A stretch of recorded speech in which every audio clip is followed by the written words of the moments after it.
பக்தி ஒளி நேயர்கள் அனைவருக்கும் வணக்கம். அடுத்ததாக நாம் பார்க்கக்கூடியது ஆருத்ரா தரிசனம். ஆருத்ரா தரிசனம்னா என்ன?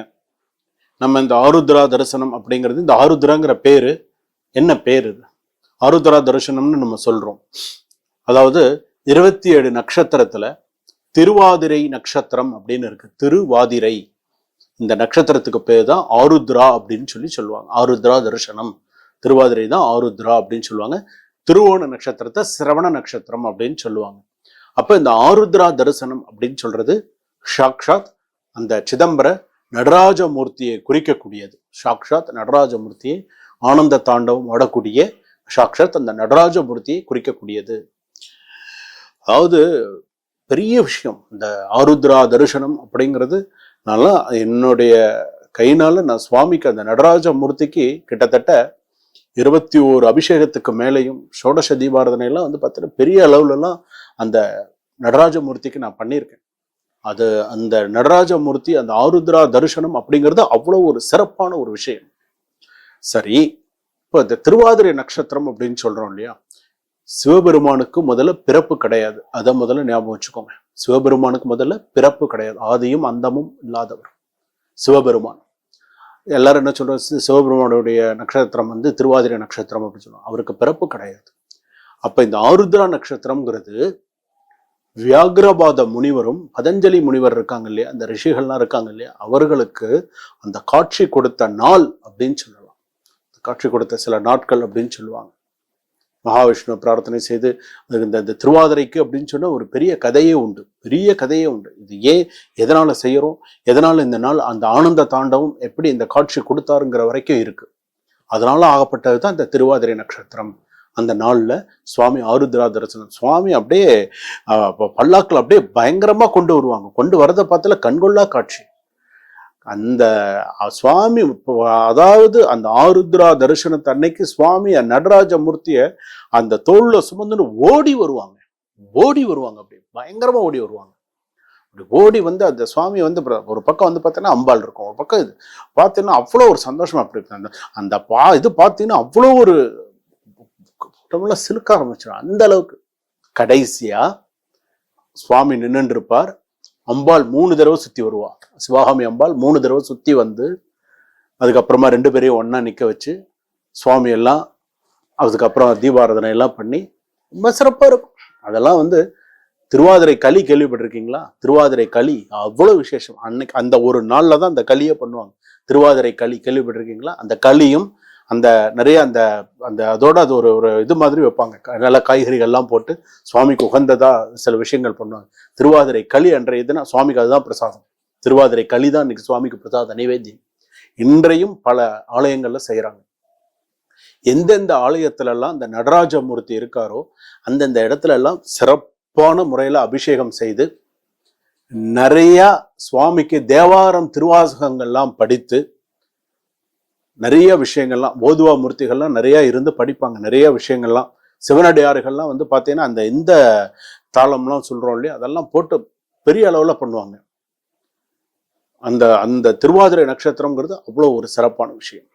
சரி, அப்ப இந்த திருவாதிரை நட்சத்திரனால நம்ம என்ன செய்யணும், நம்ம எப்படி விரதம் இருக்கணும், நம்ம இந்த திருவாதிரை நட்சத்திரத்தை எப்படி நம்ம வழிபாடு செய்தால் நமக்கு நல்ல விஷயங்கள்லாம் நமக்கு நடக்கும். நமக்கு இதனால நமக்கு நடராஜமூர்த்தி, நம்ம ஆனந்த தரிசனம் எல்லாம் நம்ம சொல்றோம், சுவாமியை பார்க்கிறோம், நிறைய விஷயங்கள்லாம் கோவிலுக்கெல்லாம் போறோம், சுவாமியெல்லாம் நிறைய தரிசனம் பண்றோம், அர்ச்சனை எல்லாம் பண்றோம். இதை நம்ம எப்படி, நமக்கு என்னென்ன பலன்கள்லாம் கிடைக்கும்? மிக முக்கியமாக பொதுவா முக்கியமா நீங்க எடுத்துக்கோங்க, திருவாதிரை நட்சத்திரத்துல பிறந்தவர்கள் முக்கியமா அன்றைய நாள்ல விரதம் இருந்து கண்டிப்பா நீங்க செய்யணுங்க. என்ன, திருவாதிரை நட்சத்திரம் அப்படின்னு சொல்லும் போது அதோடைய ராசி பாத்தீங்கன்னா 4 பாதமும் மிதுன ராசியை கொண்டதாக வரும். இந்த மிதுன ராசி அப்படிங்கிறது ஆணும் பெண்ணும் உள்ளது. மிதுன ராசி அப்படிங்கிறது ஒரு குழப்பமான ராசி தான் வச்சுக்கோங்களேன். 2 மனசு இருக்கும், எல்லாத்துலயுமே 2 மனசா இருக்கும். இந்த திருவாதிரை நட்சத்திரத்துல ஜனித்தவர்கள், பிறந்தவர்கள் என்ன பண்ணணும்னா விரதம் இருக்கணும். அன்றைய நாள்ல கண்டிப்பா விரதம் இருக்கணும். வருஷத்துல ஒரு நாள் ஆருத்ரா என்று சொல்லக்கூடிய அந்த நாள்ல கண்டிப்பா விரதம் இருக்கணும். நடராஜமூர்த்திக்கு அன்றைய நாள்ல விரதம் இருந்து அபிஷேகம் எத்தனை மணிக்கு நடக்கும்னு நினைக்கிறீங்க? மிட் நைட்ல தான் பண்ணுவாங்க, விடைகாலையில பண்ணுவாங்க. விடைகாலையில 3 மணி 2 மணிக்கெல்லாம் 2 மணிக்கெல்லாம் கோவில் திறந்துருக்கும். அந்த நாள்ல செய்வாங்க, அந்த நேரத்துல செய்வாங்க. அந்த நேரத்துல போய் கோவில்ல இருந்து அபிஷேகம் பார்த்து சுவாமி தரிசனம் செய்து அந்த விரதமாகப்பட்டது பூரணமாக இருக்க வேண்டும். அந்த திருவாதிரை நட்சத்திரம் ஆரம்பம் முதல் அந்த திருவாதிரை நட்சத்திரம் முடியும் வரை, அந்த நட்சத்திர நாழிகை முடியும் வரை கண்டிப்பாக விரதம் அனுஷ்டிக்க வேண்டும். அந்த நட்சத்திரத்தில் இருக்கிறவங்க அனுஷ்டிக்க வேண்டும். முக்கியமாக திருமணமாகாத பெண்கள், கண்டிப்பாக ஆருத்ரா அன்றைய தினம் விரதம் இருக்க வேண்டும். சுவாமி அம்பாள் தரிசனம் அந்த இதுக்கு கண்டிப்பா இருக்கணும்.